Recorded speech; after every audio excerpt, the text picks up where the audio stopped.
por órdenes de Napoleón.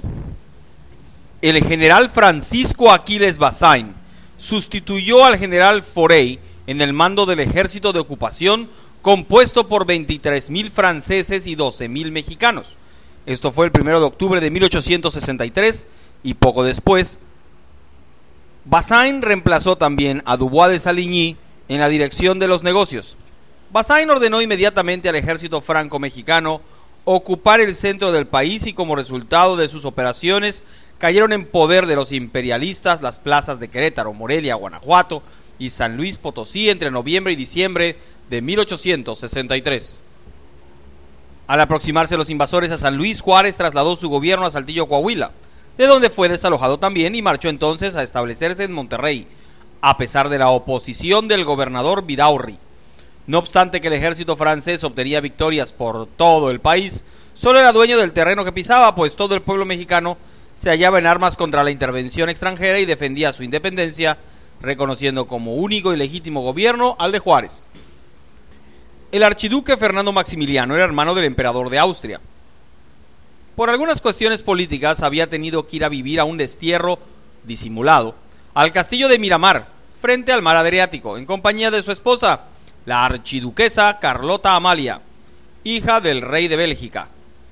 Al presentarse la comisión mexicana que iba a ofrecerle la corona imperial, el archiduque, que estaba ansioso de salir de la situación desairada en que vivía, se manifestó dispuesto a aceptar el ofrecimiento a condición de que fuera llamado por la mayoría del pueblo mexicano.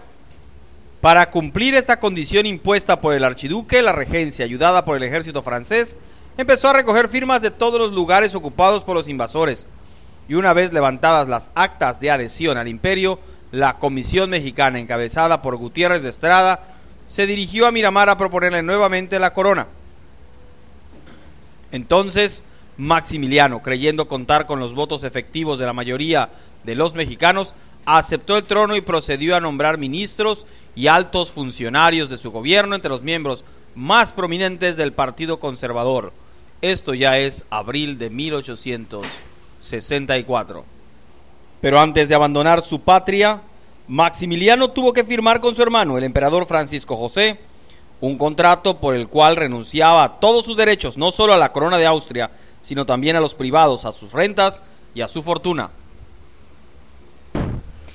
El mismo día que aceptó la corona, Maximiliano firmó también el Tratado de Miramar, concertado con Napoleón III, por el cual se comprometía el emperador de Francia a mantener en México un ejército de 25,000 hombres que apoyaría al imperio durante 6 años y que se irían reduciendo conforme se fueran organizando las tropas imperiales mexicanas. Por su parte, México pagaría a Francia 270 millones de francos por concepto de los gastos de guerra hechos hasta el 1 de julio de 1864, más 76 millones por concepto de un empréstito que Francia le otorgaría a México con el interés anual del 3%.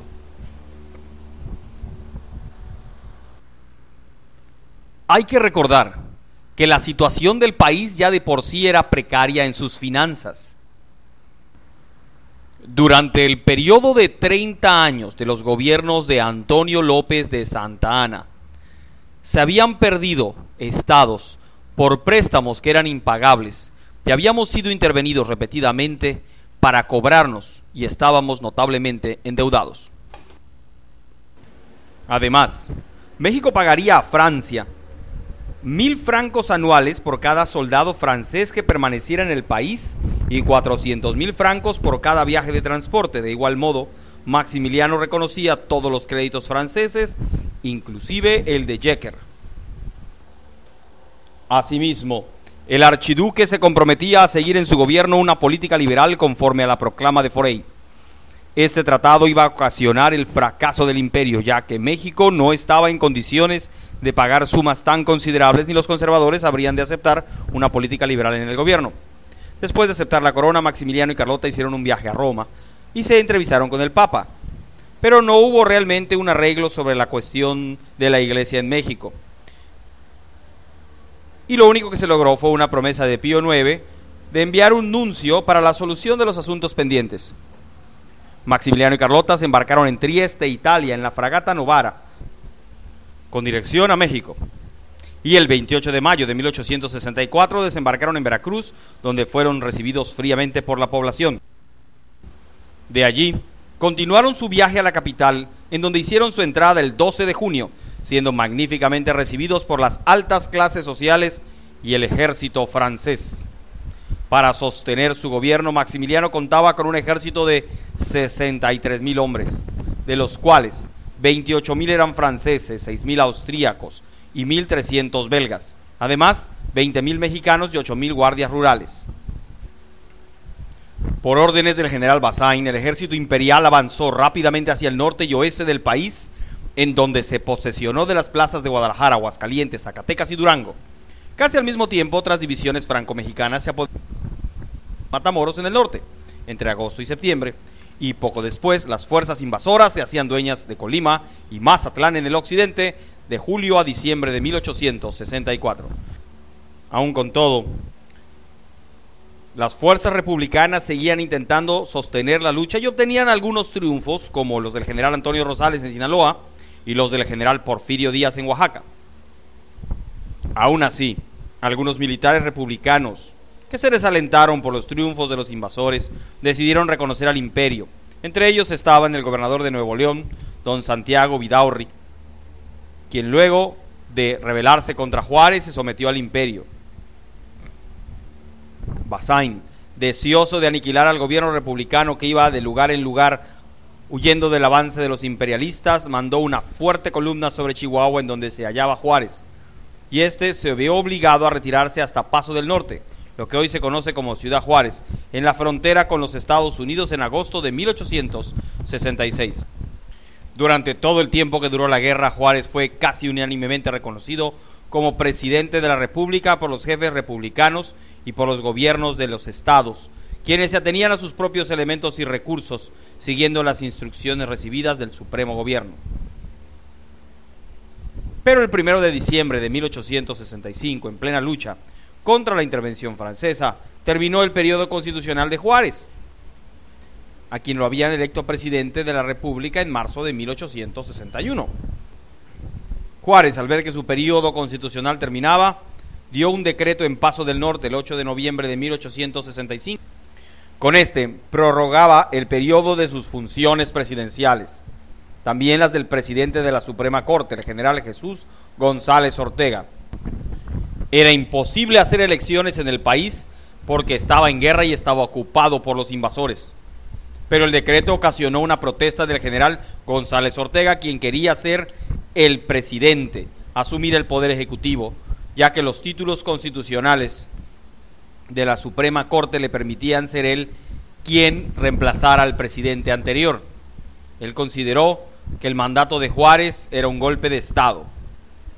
Pero la mayoría del Partido Liberal estuvo conforme con aquella medida extraordinaria, pensando que era indispensable la presencia de Juárez en el gobierno, porque estaba investido con facultades extraordinarias y porque él personificaba a la República frente a la intervención y al imperio. Al organizar su gobierno, Maximiliano se rodeó principalmente de elementos liberales moderados, evidentemente con el disgusto de los conservadores que esperaban de él una política reaccionaria, y en vez de enfrentarse, desde luego, a la reconstrucción económica del país, se dedicó a organizar una corte suntuosa, descuidando los servicios más importantes de la nación. En tal virtud, era seguro que la pobreza del erario nacional, la exigencia económica de Francia y del mariscal Bazaine, la imposibilidad de recaudar los impuestos por hallarse la nación en guerra y el decaimiento del comercio y de la industria iban a ser causas determinantes del fracaso del imperio. Sin embargo, se dio impulso a las manifestaciones artísticas y culturales, reorganizando la Academia de San Carlos y fundando el Museo de Historia Natural y el Arqueológico, además de la Academia de Ciencias y Literatura. Aunque todo esto fue al servicio de la aristocracia, en tanto que la clase popular continuaba en la ignorancia y el olvido.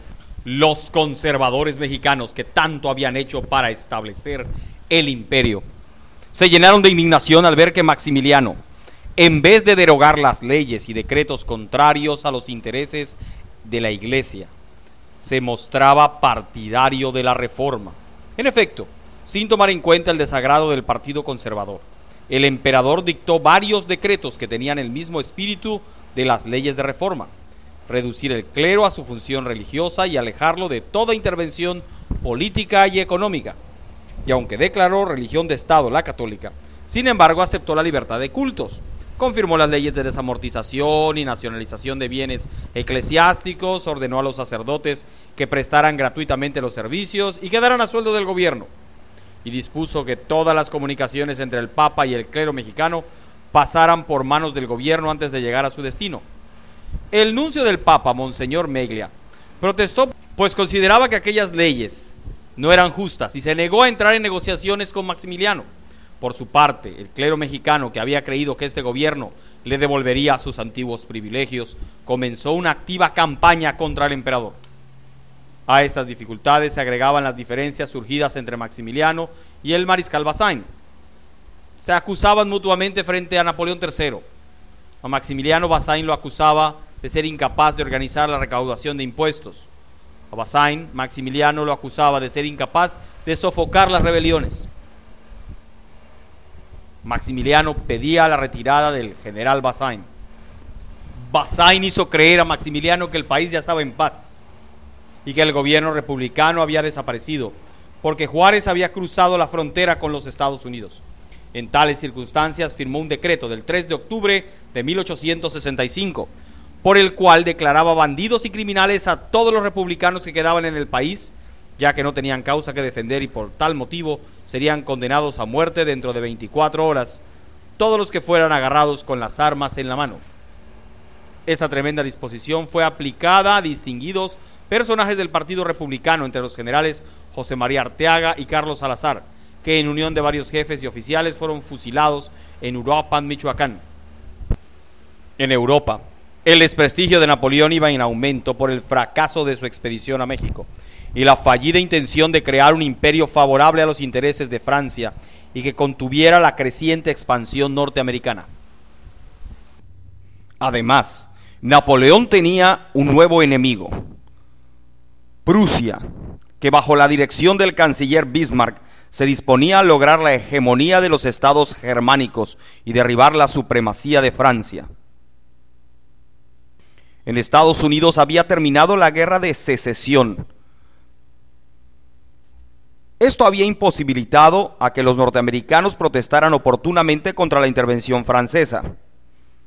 El ministro de Relaciones norteamericano, Mr. Seward, manifestó a Napoleón III que su país veía con desagrado la intervención del ejército francés en México, porque había atacado a un gobierno republicano que gozaba de la simpatía de la Unión Americana.